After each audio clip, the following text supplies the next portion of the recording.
Are you tired of manually recreating sheets or accidentally overwriting your data?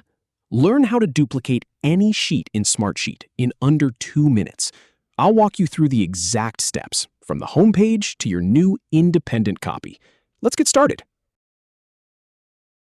Start by navigating to your Smartsheet homepage, where all your sheets are listed. Then, open the sheet you want to duplicate by clicking on its name. Now, click on File in the top left corner to open the File menu. From there, select Save as New to create a copy of the sheet.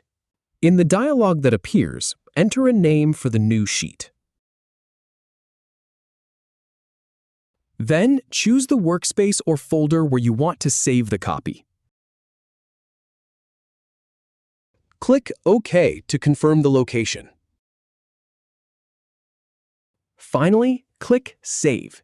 Your new sheet will open automatically and can be edited independently of the original. That's it. If you have any feedback or if any info is inaccurate, please leave a comment below. We'll do our best to answer or redo the video if needed. Thanks for watching.